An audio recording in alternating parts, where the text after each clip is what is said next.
February 19th, 1986. The air in Baton Rouge was cold, but the silence was deafening. A man named Barry Seal reaches for his car door handle. He's heavy-set, 300 pounds of swagger and secrets. He was a former TWA pilot who became the most valuable asset and the biggest target. In the global drug war, 3 Colombian assassins emerge from the shadows. What happens next takes 3 seconds. 80 bullets tear through the windshield. Blood sprays across the federal documents on the passenger seat. Documents that held the power to finally convict Pablo Escobar. But here is the true crime. The absolute insanity of this story. Everyone knew this was coming. The DEA begged a judge for protection. The FBI warned of incoming hitmen. Even Seal gave away a fortune to his kids days earlier, telling them when. Not if. How did a 300-year-old pilot go from flying 56 tons of cocaine for Escobar to becoming the only man who could destroy the Medellin cartel and expose secret CIA drug operations? And how did a simple piece of clandestine technology ultimately sign his death warrant? Welcome to the Digital Sleuth. This isn't just a story about drugs and bullets. It's a chilling look at the price of secrets in a pre-digital age, and a reminder of how easily your data, or your life, can be sold. Let's start at the beginning. Adler B. Seal got his pilot's license on his 16th birthday. And he was brilliant. By age 26, he was Transworld Airlines' youngest 747 captain, hand-flying giants from JFK to Rome. But a 6-figure salary and prestige weren't enough. Seal needed danger. He needed the rush. In 1976, he made his turn. His first load, 700 pounds of Jamaican marijuana. The profit was $35. 000 for 4 hours of work. He was hooked. The real money, the absurd money, came in December 1980. When Jorge Ochoa approached him on behalf of the Medellin cartel, they needed someone who could move a ton of cocaine per flight. Ochoa offered $1 million per run. Seal accepted before the offer was even finished.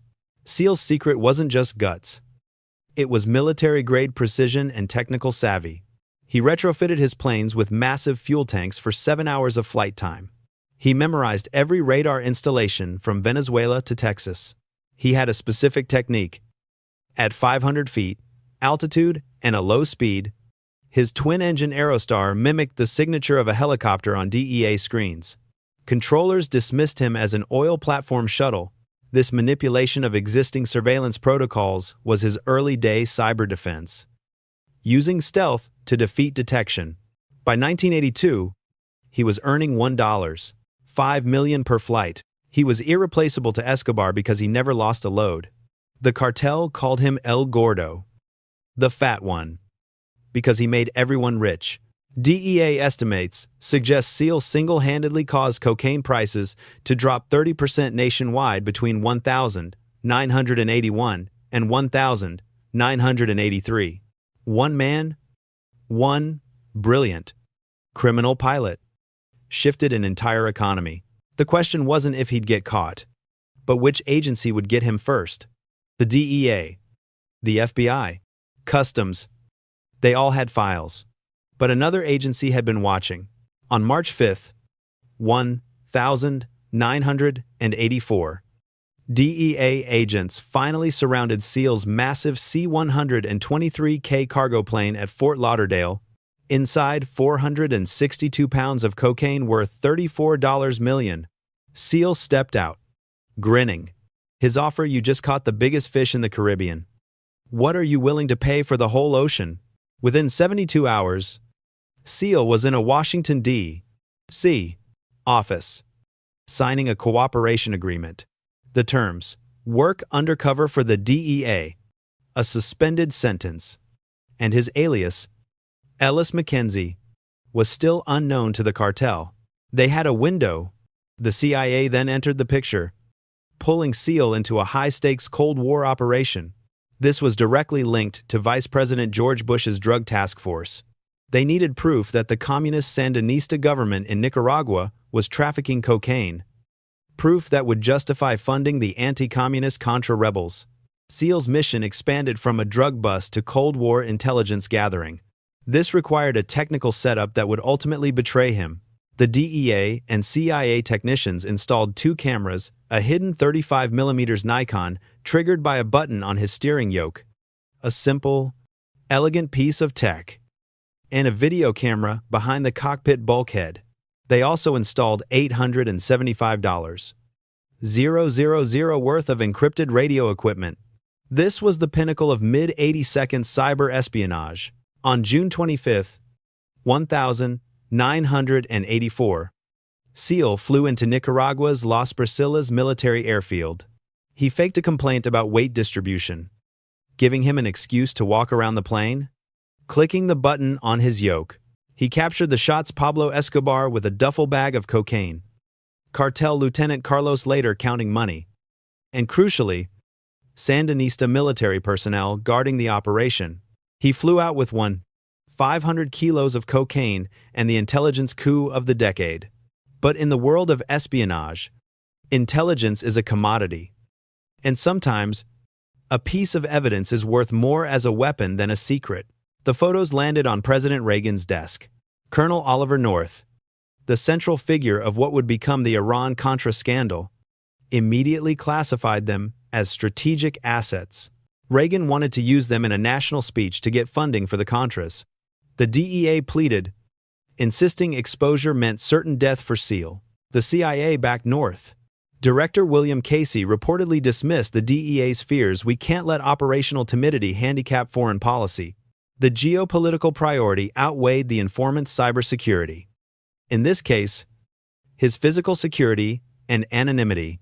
On July 17, 1984, Barry Seal picked up a Washington Times at a Baton Rouge newsstand.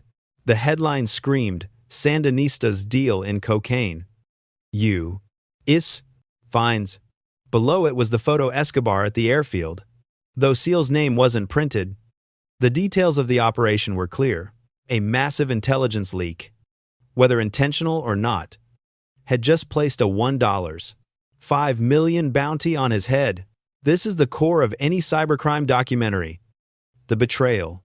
The cartel quickly discovered Ellis McKenzie was Barry Seal. The Medellin cartel's bounty wasn't just a threat. It was an active contract. In today's world, this kind of hit would be sourced on the dark web, a specialized type of internet mystery. Encrypted marketplaces, trade hit services, and stolen data. But in 1984, the transaction was just as deadly, moving through coded phone calls and cash drops. Seal refused witness protection. He couldn't leave his family. He tried to protect himself with reinforced doors and a small arsenal. He asked himself, what could a few Colombian hitmen do that the entire DEA hadn't? He was wrong.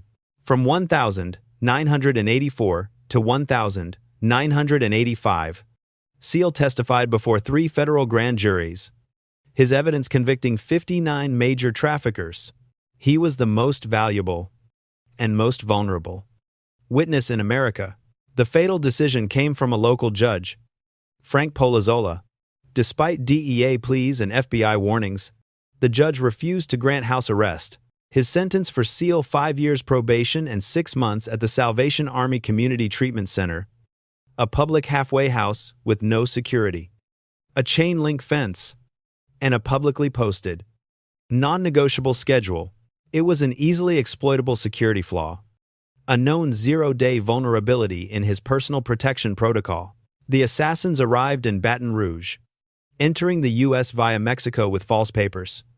A classic identity theft operation to facilitate the crime. It took them 3 days to find the halfway house and 2 days to plan the hit. They knew his routine: arrive between 5:45 and 6:00 p.m., park in the same spot, and walk in unholstered. February 19th, 1986, 5:52 p.m. Seal's white Cadillac turns into the lot. He puts the car in park, his hand moving toward the briefcase on the passenger seat. The briefcase contained his next federal grand jury testimony. The hit was executed with military efficiency. MAC-10 submachine guns, a rate of fire of 200 rounds per minute. In 6 seconds, The job was done. Seal died with his engine running, Vivaldi playing softly, and his Motorola pager, an early form of digital communication, buzzing with a frantic, unreceived message from his handler. Call immediately. This is urgent. The killers were caught within hours. But the implications linger. During the trial, one assassin made a curious statement. We were told the American government wanted him dead. 2. They promised to make no investigation. Later, federal investigators found a troubling piece of evidence, a sort of digital footprint of the analog age. The assassin's motel room had been paid for with a credit card traced to a defunct CIA front company. Seal knew which U.S. officials authorized cocaine trafficking to fund black operations. He knew names, dates, and Swiss bank account numbers. The cartel pulled the trigger. But the question remains, did the CIA give them the loaded gun? Barry Seal's life was cut short by a political leak, a breach of trust, and a fatal lack of physical security. But the principles of protection are universal. Whether you're a spy pilot or a commuter using a public Wi-Fi network, this story serves as a stark warning in our age of pervasive data. You have to be your own digital sleuth. Here is your essential cybersecurity protocol to fight, prevent, and recover from digital threats. Multi-factor authentication (MFA) is your halfway house gate. Just like Seal needed multiple layers of security, you need MFA on every crucial account.